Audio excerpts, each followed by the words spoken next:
नमस्कार, एबीपीएल न्यूज देख रहे हैं आप और मैं हूं आपके साथ नैना।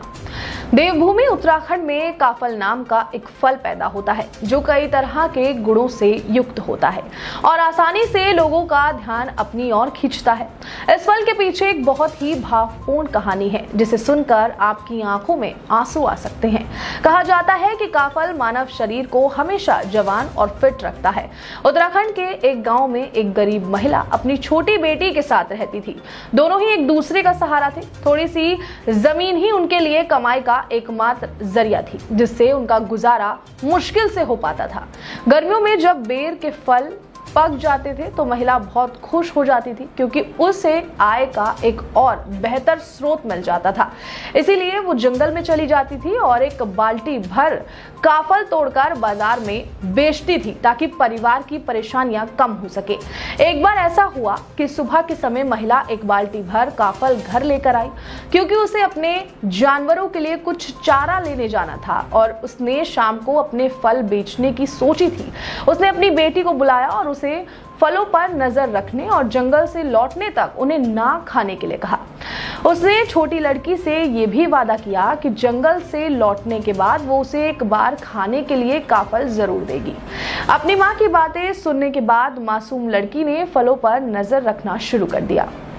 रसदार और फटे हुए फल छोटी लड़की को आकर्षित करते रहे, लेकिन वो किसी तरह फल के प्रति अपने प्रलोभन को नियंत्रित करने में कामयाब रही और इसी तरह जब माँ घर लौटी, काफल की बाल्टी 2/3 गायब हो गई और बगल में उसकी बेटी सो रही थी। ये देखकर थकी हुई माँ तुरंत आंख बबूला हो गई और गुस्से से लाल हो गई।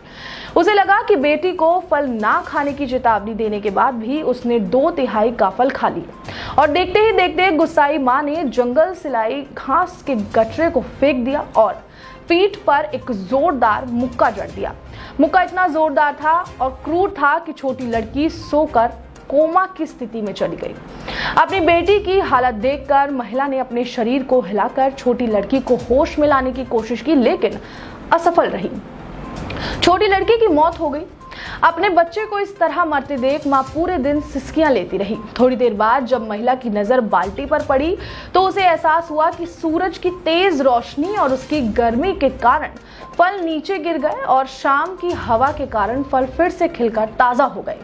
हाल ही में माँ को जो कुछ हुआ था उसके लिए भारी मात्रा में अपराध बोध महसूस हुआ और वो भी अत्यधिक दुख और पीड़ा के साथ चल बसी। ऐसा माना जाता है कि उत्तर भारत में पारंपरिक हिंदू कैलेंडर के पहले महीने चैत के महीने में एक पक्षी गाता है, काफल पाको मैनी चाखो, जिसका अर्थ है काफल फट गए हैं लेकिन मैंने उन्हें नहीं चखा।